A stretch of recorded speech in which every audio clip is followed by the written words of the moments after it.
Good morning बच्चों। Good morning, good afternoon, good evening. आज हम पढ़ने जा रहे हैं चैप्टर इलेक्ट्रोस्टैटिक्स।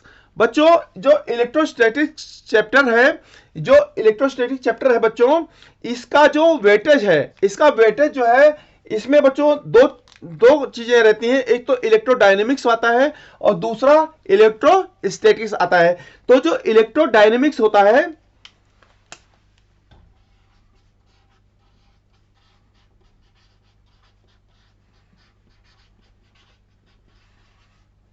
इलेक्ट्रोडायनेमिक्स का जो वेटेज रहता है बच्चों, ये एग्जाम में 25% रहता है। और जो बच्चों ये जो चैप्टर हम पढ़ने जा रहे हैं, ये चैप्टर है हमारा इलेक्ट्रोस्टैटिक्स।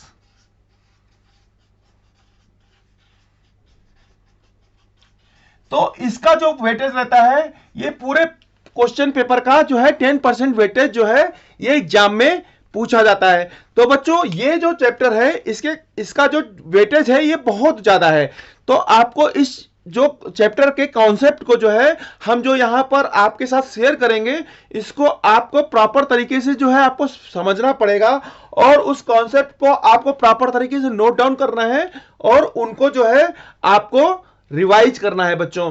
तो आपने बच्चों ये देखा कि इलेक्ट्रोस्टैटिक्स जो होता है, इलेक्ट्रोस्टैटिक्स में हम जो है बार बार ये जो है ये समझने की कोशिश करेंगे कि जो इलेक्ट्रोस्टैटिक्स है, इसमें जो कॉन्सेप्ट आएंगे, इसके बेसिस पे, इसके कॉन्सेप्ट के बेसिस पे बहुत सारे क्वेश्चंस, आपको कॉन्सेप्चुअल क्वेश्चंस आएंगे और बहुत सारे क्वेश्चंस न्यूमेरिकल क्वेश्चंस आएंगे।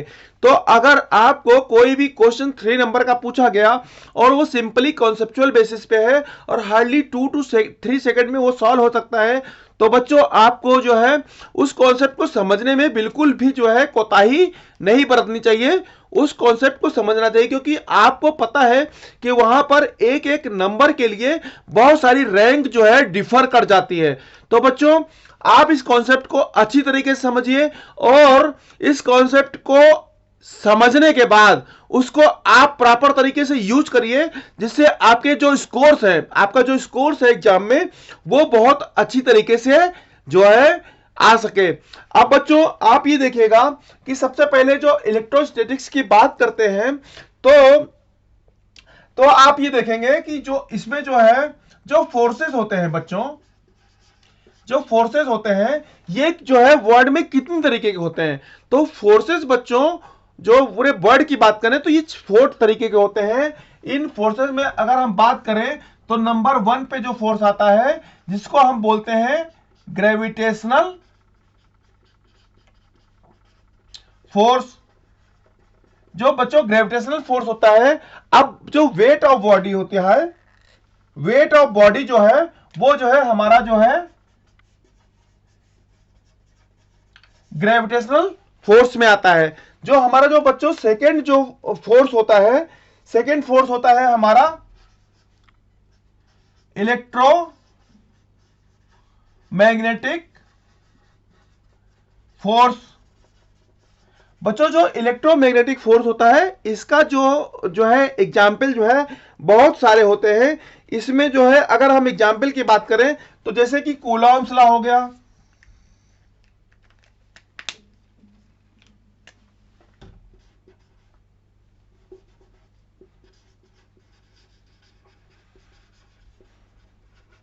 कूलॉम्स लॉ जो है एग्जाम्पल ऑफ इलेक्ट्रोमैग्नेटिक फोर्स बच्चों। अब अगर हम इसकी बात करें कि tension in A spring, tension in A spring, it is also a electromagnetic force. बच्चों, अगर हम हैंडशेक कर रहे हैं तो it is also called a electromagnetic force. अब अगर हम फ्रिक्शन की बात करें, फ्रिक्शन की बात करें बच्चों, तो ये भी क्या है, इलेक्ट्रोमैग्नेटिक फोर्स है। अगर हम बॉयंसी की बात करें, बॉयंसी की बात करें तो ये भी जो है अपना इलेक्ट्रोमैग्नेटिक फोर्स है। और बच्चों, अगर हम सरफेस टेंशन की बात करें तो ये भी क्या है, हमारा इलेक्ट्रोमैग्नेटिक फोर्स है। अब बच्चों कौन से फोर्स इलेक्ट्रोमैग्नेटिक होते हैं, इसको अगर हमको जो है डिफाइन करना है तो हम इस तरीके से डिफाइन कर सकते हैं कि जो इलेक्ट्रोमैग्नेटिक फोर्स होते हैं इसको हम इस तरीके से लिख सकते हैं कि all the forces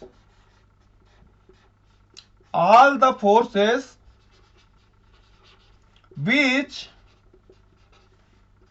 arises, all the forces बच्चों which arises by interaction of charges is called electromagnetic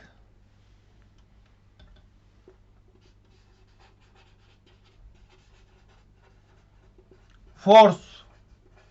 बच्चों ये आपको जो डिफिनीशन निकल के आई कि जो इलेक्ट्रोमैग्नेटिक फोर्स होते हैं, कौन से फोर्स इलेक्ट्रोमैग्नेटिक होते हैं, कि वो force which arises by interaction of charge is called electromagnetic force. अब बच्चों ये क्वेश्चन आता है कि चार्ज क्या होते हैं, what is charge.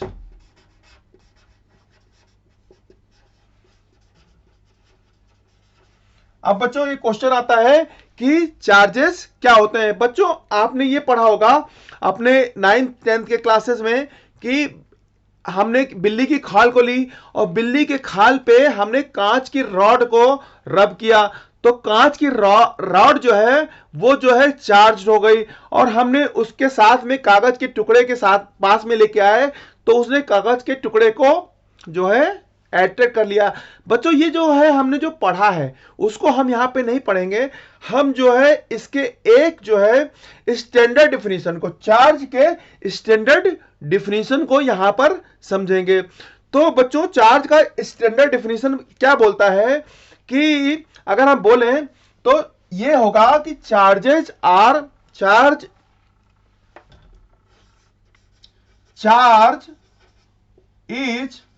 an inherent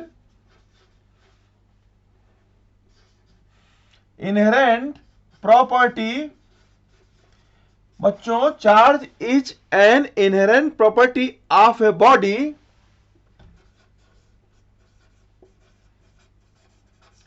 charge is an inherent property of a body by virtue of which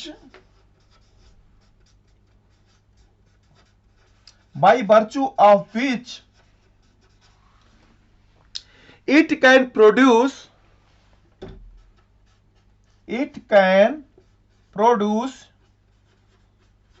or experience electric or magnetic,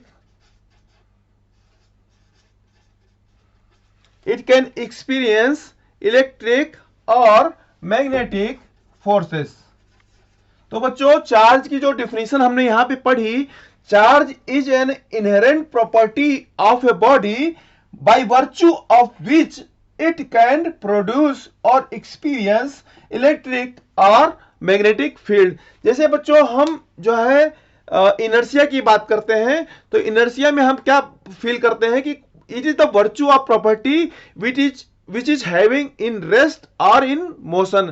उसी तरीके से हम चार्ज को कैसे पढ़ते हैं कि जैसे inertia is the inherent properties of body, उसी तरीके से चार्ज जो है वो इनहेरेंट प्रॉपर्टी ऑफ बॉडी है by virtue of which it can produce electric और मैग्नेटिक फील्ड। अब बच्चों कौन सा टाइप का फोर्स कब आएगा वो हमको समझना है। तो बच्चों अब हम इसको जो है वाइप करते हैं और हम ये समझते हैं कि कौन से टाइप का फोर्स कब जो है आएगा। अब बच्चों चार्जेस जो है अपने कितने तरीके के होते हैं, चार्जेस जो है हमारे बच्चों दो तरीके के होते हैं। एक तो हम जिसको बोलते हैं पॉजिटिव चार्ज, दूसरा हमारा क्या होता है नेगेटिव चार्ज। और बच्चों कभी कभी आप देखेंगे कहीं कहीं पे लिखा रहता है कि एक न्यूट्रल भी लिख दिया जाता है, न्यूट्रल चार्ज। पर बच्चों न्यूट्रल चार्ज नाम की कोई चीज नहीं होती है। चार्ज कितनी तरीके के होते हैं बच्चों? दो तरीके के होते हैं, या तो पॉजिटिव चार्ज होता है और या तो निगेटिव चार्ज होता है। तो बच्चों आप जब चार्ज की बात करते हैं तो चार्ज का मीन्स क्या होता है कि it is the excess charge. कोई भी मॉलिक्यूल्स है, कोई भी पार्टिकल है, कोई भी बॉडी है, तो जब हम एक्सेस की बात करते हैं तो हम उसको जो है एज ए चार्ज रिप्रेजेंट करते हैं। एक्चुअली बॉडी के अंदर चार्ज तो होता ही है, पर जब हम एक्सेस चार्ज आ जाता है तो हम उसको पॉजिटिव चार्ज बोलते हैं, और जब उसके अंदर से चार्ज जो है माइनस हो जाता है तो हम उसको पॉजिटिव चार्ज करते कहते हैं, और जब उसमें चार्ज जो है आ जाता है तो उसको हम जो है निगेटिव चार्ज बच्चों बोलते हैं। तो बच्चों आप देखेंगे कि ये जो चैप्टर है, ये जो कॉन्सेप्ट है, इसको कंप्लीट करने में कम से कम 200 टू 300 ईयर्स जो है हमारे जो है अपने साइंटिस्ट के लग गए। पर हमको जो है एक स्मार्ट जो है इसमें स्मॉल पार्ट ऑफ टाइम में हमको इस कॉन्सेप्ट को समझना है, और इस कॉन्सेप्ट को समझने के बाद जो है हमको जो है इस कॉन्सेप्ट को अप्लाई करना है। तो बच्चों आपने ये देखा कि चार्जेस जो है दो तरीके के होते हैं। अब बच्चों अगर आप ये देखिएगा कि अगर ये जो है हमारा जो है कोई चार्ज पार्टिकल है, चार्ज पार्टिकल के पास में अगर ये चार्ज पार्टिकल इसको मान लीजिए और इसके पास में एक मैग्नेटिक निडल लेके आते हैं, तो ये जो चार्ज पार्टिकल है मैग्नेटिक निडल को डिफ्लेक्ट नहीं कर पाएगा। पर अगर यहीं पर इसके पास में कोई चार्ज पार्ट लेके आते हैं तो वो उसको अट्रैक्ट और रिपेल कर पाएगा। तो बच्चों आप ये समझिए कि इसका मतलब क्या हुआ कि जो ये चार्ज है ये जो है एक इलेक्ट्रिक फील्ड जनरेट कर रहा है, और वो इलेक्ट्रिक फील्ड जो है उस जो चार्ज पार्टिकल है उसको अट्रैक्ट कर रहा है, पर वो जो मैग्नेटिक नीडल है उसको ये अट्रैक्ट और रिपेल नहीं कर पा रहा है। तो बच्चों हम यहां पे थ्री फिनोमेना की बात करेंगे।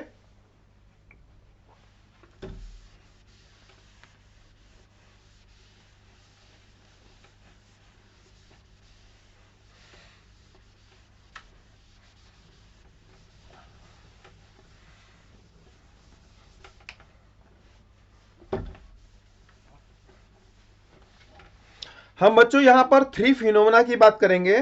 एक तो हमारा जो चार्ज है,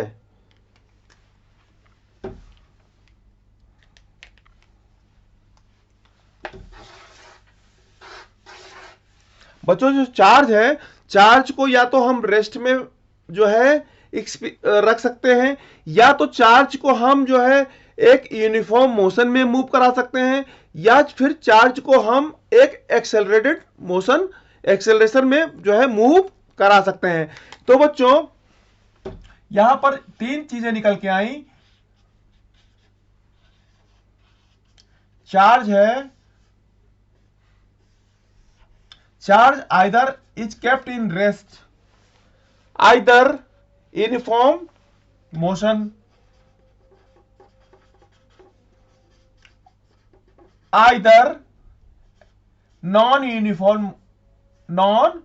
यूनिफॉर्म मोशन। बच्चों हम चार्ज को तीन तरीके से जो है देख सकते हैं। अगर चार्ज पार्टिकल हमारा रेस्ट में है, या फिर यूनिफॉर्म मोशन में है, या फिर नॉन यूनिफॉर्म मोशन में है। बच्चों अगर ये चार्ज पार्टिकल रेस्ट में है, चार्ज पार्टिकल रेस्ट में है, तो it produces only electric field. जैसे कि अभी आपने एग्जाम्पल में समझा, हमने आपको बताया कि जो पेन है अगर उसके पास में कोई चार्ज पार्टिकल रखते हैं तो वो एक फोर्स एक्सपीरियंस करता है, पर मैग्नेटिक नीडल रखते हैं तो वो कोई फोर्स एक्सपीरियंस नहीं करता है। तो बच्चों आपने देखा कि अगर रेस्ट में है कोई चार्ज तो सिर्फ इलेक्ट्रिक फील्ड जो है क्रिएट करता है, पर अगर यूनिफॉर्म मोशन में है तो ये इलेक्ट्रिक फील्ड भी क्रिएट करेगा और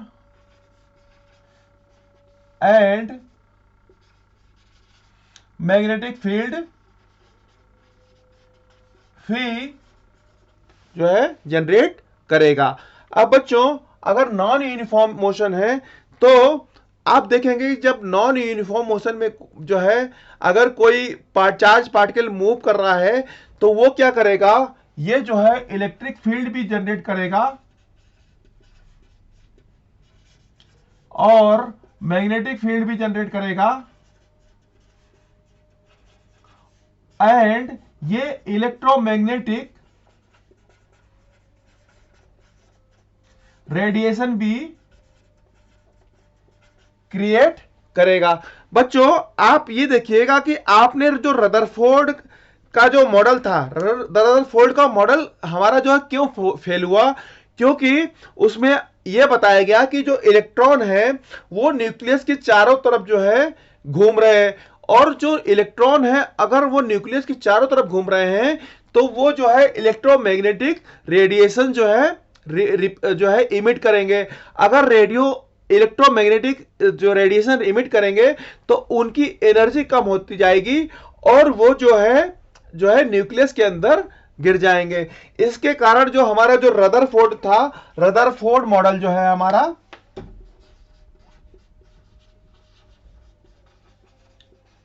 वो जो है हमारा रदरफोर्ड मॉडल वो जो है हमारा फेल हो गया। अब बच्चों आप ये देखेंगे कि कोई भी चार्ज पार्टिकल अगर सर्कुलर पाथ पे मूव कर रहा है तो जो सर्कुलर पाथ पे मूव कर रहा है तो वो जो है इलेक्ट्रिक फील्ड भी जनरेट करता है, मैग्नेटिक फील्ड भी जनरेट करता है और इलेक्ट्रोमैग्नेटिक रेडिएशन भी क्रिएट करता है। अब बच्चों आप ये देखिएगा कि जो चार्ज है, चार्ज कौन सा इफेक्ट देता है ये हमने यहां पे समझ लिया। अब कोई भी वस्तु, कोई भी ऑब्जेक्ट रेस्ट में है या मोशन में है, ये जो है हमारा जो है रिलेटिव टर्म है। अब बच्चों अगर कोई ऑब्जेक्ट जो है हमारे लिए रेस्ट में हो सकता है तो किसी दूसरे के लिए जो है वो मोशन में हो सकता है। तो हम अगर ये रेस्ट की बात करते हैं तो हमारे लिए अगर कोई चार्ज जो है इलेक्ट्रिक फील्ड जनरेट कर रहा है तो वो किसी दूसरे के लिए वो इलेक्ट्रिक और मैग्नेटिक फील्ड दोनों जनरेट कर सकता है। मान लीजिए कोई एक चार्ज पार्टिकल है, ये यहां पर रखा हुआ है और कोई ऑब्जर्वर है और ऑब्जर्वर क्या कर रहा है, वो v वेलोसिटी से मूव कर रहा है। तो उसके लिए क्या होगा कि ये जो चार्ज है ये पीछे की तरफ जो है मूव करता हुआ दिखेगा।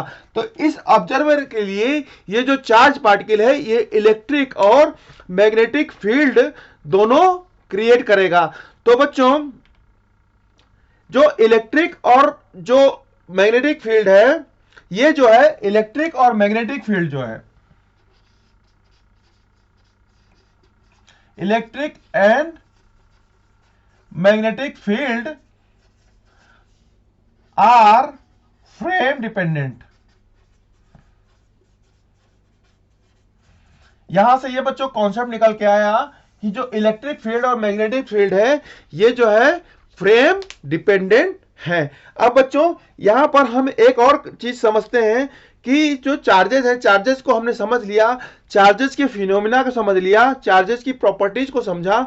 अब यहां पे ये समझेंगे कि चार्जेस की प्रॉपर्टीज जो है उसको हम कैसे जो है लिख सकते हैं। तो चार्जेस की प्रॉपर्टीज को हमको बच्चों अगर लिखना है, प्रॉपर्टीज ऑफ चार्ज, अगर बच्चों प्रॉपर्टीज ऑफ चार्ज की बात करते हैं तो प्रॉपर्टीज ऑफ चार्ज में हमको यह समझना है कि चार्ज जो है, charge are scalar, charges are scalar. Charges को हम स्केलर क्यों बोलते हैं कि अगर कोई +5 चार्ज है किसी भी आयंस का और हमारा दूसरा चार्ज जो है -3 है तो +5 और -3 इक्वल टू जो है +2 हो जाएगा। तो charges are in nature scalar है ना, तो इनको हम जो है एज ए स्केलर एडिटिव कर सकते हैं। मतलब इसका मीन्स क्या हुआ कि it is a additive in nature.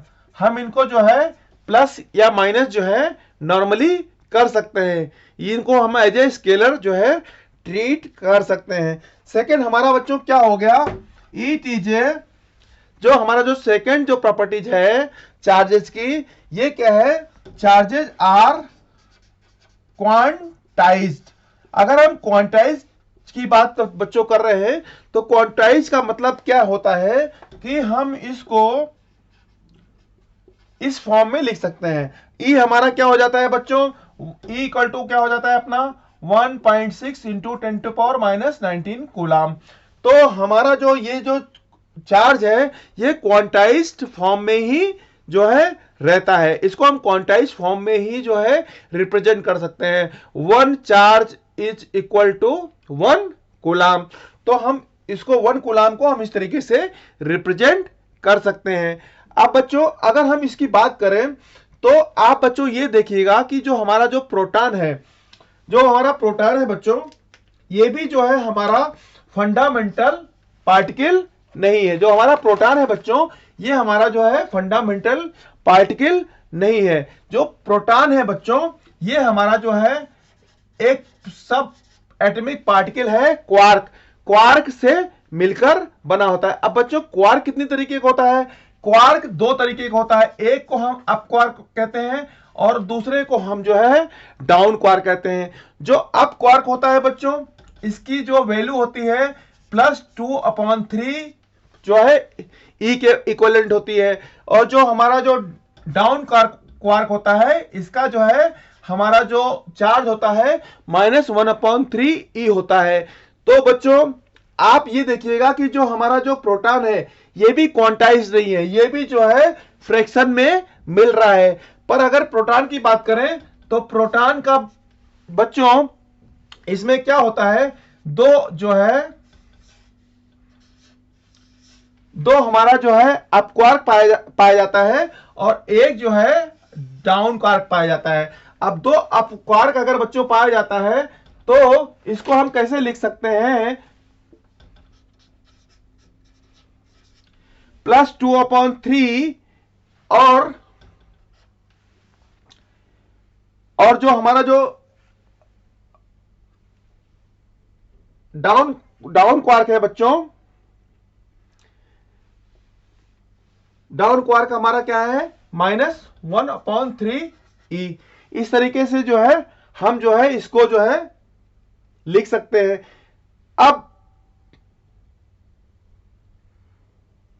बच्चों इसका जो हम इसको अगर सॉल्व करते हैं तो ये हमारा क्या आ जाएगा, ये हमारा आ जाएगा जो है ई हमारा बच्चों कैसे आ जाएगा कि ये जो है हमारा जो इसकी वैल्यू जो है, ये जो है इसकी वैल्यू जो है हमारा जो है प्रोटॉन की जो है ई के बराबर आ गई। अब इसी तरीके से जो है हम अगर न्यूट्रॉन की बात करें तो न्यूट्रॉन जो है अपना 2 जो है डाउन क्वार्क से मिलके बनता है और एक अप क्वार्क से मिलके बनता है। तो बच्चों हम इसको कैसे लिख सकते हैं, +2/3 ई -2/3 ई इक्वल टू क्या हो जाएगा 0। तो हमारा जो इसका जो चार्ज है वो क्या हो जाएगा 0 और इसका चार्ज हो जाएगा +E। तो बच्चों आप ये देखेंगे कि ये जो हमारा जो बेसिक पार्टिकल है ये भी जो है फ्रैक्शन में पाया जाता है। लेकिन जब आप इसको देखेंगे कि ये जो है जब भी हम बात करेंगे तो ये पूरा का पूरा जो है फ्रैक्शन में जो है हम इसको जो है ट्रांसफर नहीं कर सकते हैं। जब हमको ट्रांसफर करना रहेगा तो ये पूरे जो है क्वांटाइज फॉर्म में ही ट्रांसफर होगा। तो बच्चों आपने 2 प्रॉपर्टी देख ली। जो थर्ड प्रॉपर्टी है तो चार्ज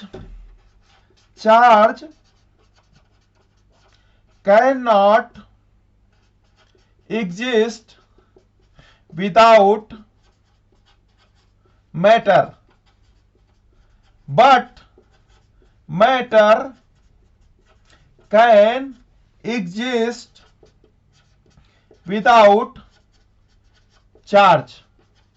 ये बच्चों अपनी तीसरी प्रॉपर्टी हो गई कि जो चार्ज होता है वो विदाउट जो है मैटर जो है एग्जिस्ट कर सकता है, पर मैटर विदाउट जो है चार्ज एग्जिस्ट नहीं कर सकता है। अब बच्चों जो फोर्थ पॉइंट हमारा ये कहता है कि जो चार्ज आयन है ये जो है चार्ज आयन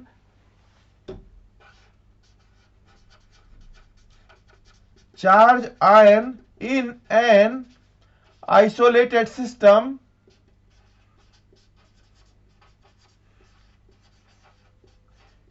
is constant। बच्चों जो चार्ज है वो एक आइसोलेटेड सिस्टम में जो है कांस्टेंट होता है।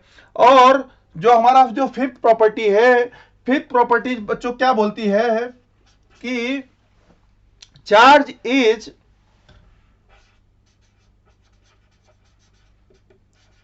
रिलेटिविस्टिकली कांस्टेंट। बच्चों जो चार्ज है वो रिलेटिविस्टिकली कांस्टेंट होता है। बच्चों न्यूटन्स ने जो बताया कि जो लेंथ है, मास है, टाइम है, इट इज ए जो है फंडामेंटल जो है क्वांटिटीज। पर जो हमारे जो साइंटिस्ट आइंस्टीन हुए हैं, इन्होंने ये भी बताया कि जो टाइम है, टाइम जो है डिफरेंट फ्रेम के लिए डिफरेंट हो सकता है। उन्होंने क्या बताया कि जो स्पीड ऑफ लाइट है that is constant, but time is also जो है चेंज। टाइम भी जो है डिफरेंट फ्रेम ऑफ रेफरेंस के अकॉर्डिंग जो है चेंज होता रहता है। क्योंकि टाइम भी जो है, अगर आप जो है कोई भी आपकी स्पीड जो है अगर बढ़ा दी जाए तो आपका जो मास है वो रिलेटिविस्टिकली जो है कम हो जाएगा। पर जो टाइम है, टाइम भी बच्चों जो है चेंज होता है। जो साइंटिस्ट आइंस्टीन थे उन्होंने ये बताया कि जो टाइम है ये भी जो है कम और ज्यादा हो सकता है। और बच्चों जो हमारा जो 6 पॉइंट है, 6 पॉइंट हमारा क्या बोलता है कि like charges repel each other and unlike charges attract each other।